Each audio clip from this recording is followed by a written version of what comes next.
हमारे देश के विषय में कुछ ऐसी संवेदनशील जानकारियां हैं जो बहुत मायने रखती हैं। देश की सुरक्षा से जुड़ी, जिसकी जानकारी हमारे सुपरिटेंडेंट ऑफ पुलिस चंद्रशेखर को मिली, उसे हम कोर्ट के सामने पेश करना चाहते हैं।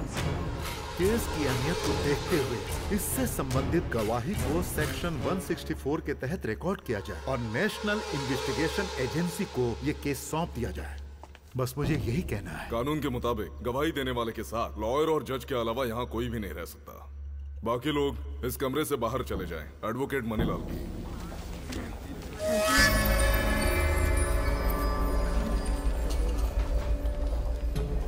एडवोकेट मनीलाल, आपको भी बाहर जाने के लिए कहा। Apologies my lord।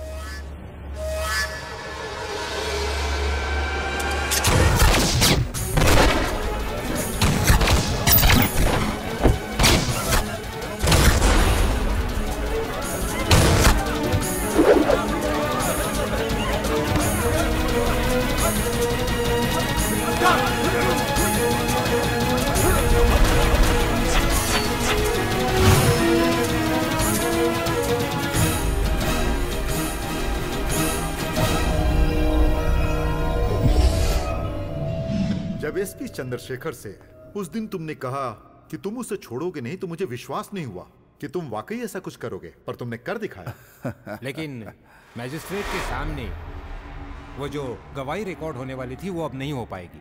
अब इस चीज को लेकर ना जाने कितना बड़ा बवाल खड़ा हो जाएगा, पता नहीं कितना बड़ा होगा। अरे कुछ भी नहीं होगा, कुछ भी नहीं, समझे।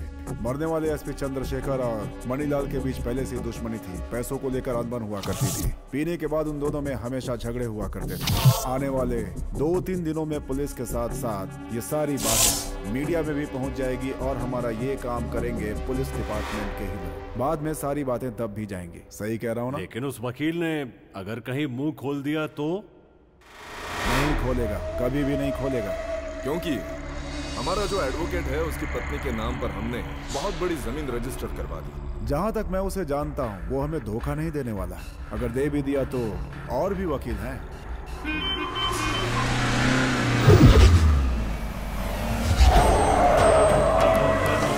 Same old story। कहानी वापस पहले से ही शुरू हो चुकी है। And the same old man।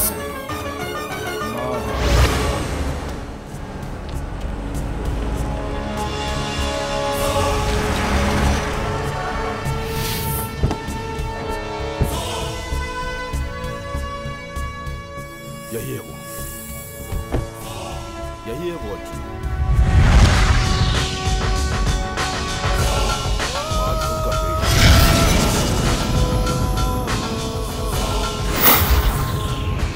आने दो, सबको आने दो। शिकार करने का मजा भी तभी आता है जब शिकार अपने बिल से बाहर निकल आए। लगता है इस खेल में बहुत मजा आने वाला है। आ जाओ, आ जाओ।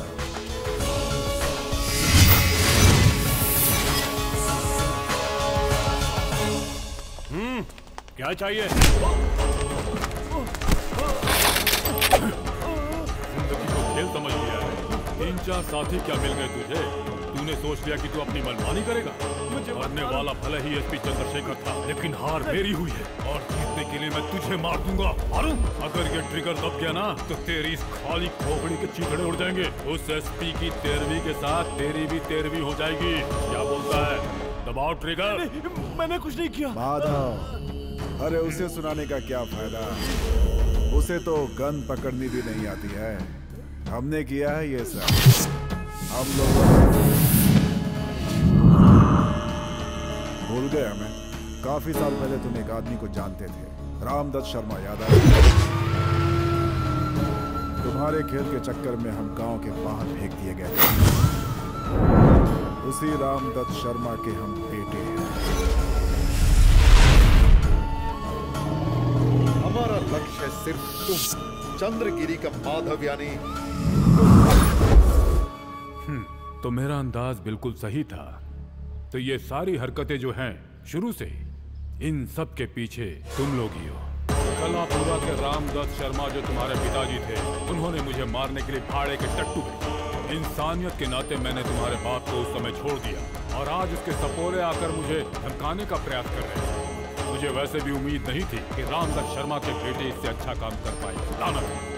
और जिस तरह से आज घिनौने तरीके से तुमने उस कोर्ट रूम में एसपी चंद्रशेखर को मारा है, तुम्हारे लिए जो थोड़ी बहुत भी सहानुभूति थी वो सब आज के आज खत्म हो गई।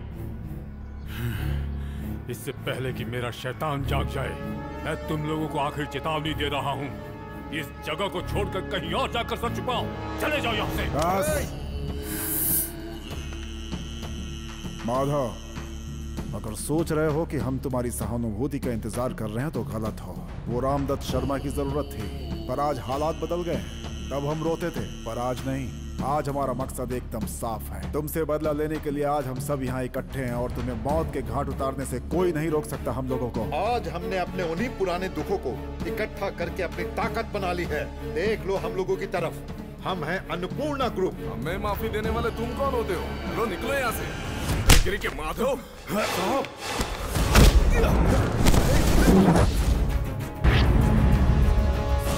तेरी इतनी हिम्मत कि मेरे पापा पर हाथ उठाए। अंजू, माफ कीजिएगा पापा।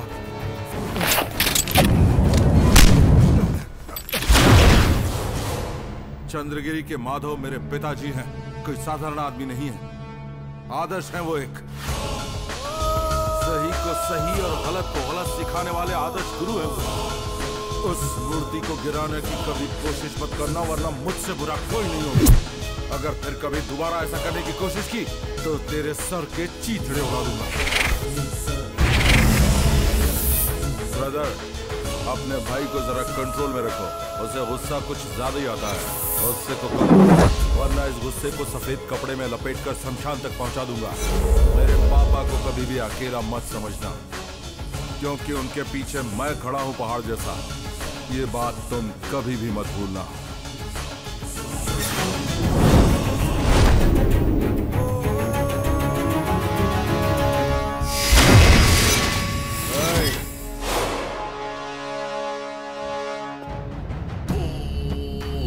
अच्छी लगी तुम्हारी बातें। माधव के अंदर जो जवानी का खून था वही तुम्हारे अंदर दिख रहा है मुझे। थोड़ी ताकत और बढ़ा दो, कभी कमजोर हो। तुम जानते हो किससे लड़ रहे हो? हम तीनों को अच्छे से पहचान लो। हमारे बारे में सब कुछ अपने पिताजी से पूछ लो। तुम्हारी बात मैं समझ गया, लेकिन ताकत मुझे नहीं, तुम्हें चाहिए। क्योंकि पैसा भले ही तुम्हारे पास ज्यादा है, लेकिन अकल कम है। ब्रदर, जुनून अच्छी बात है, पागलपन नहीं होना चाहिए। जिद्दी होना अच्छी बात है, जिद पकड़ कर बैठना अच्छी बात है। तुमने जितने भी कारतूस अपनी बंदूकों में भर कर रखे हुए हैं, चंद्रगिरी के माधव को ऊपर पहुंचाने के लिए कम पड़े। मेरी आदत नहीं है कि मैं बार बार कुत्ते की तरह भौंकूं, सिर्फ काटता। ग्रहण तुम्हारा इंतजार कर रहा है, जो तुम सबका सर्वनाश कर देगा।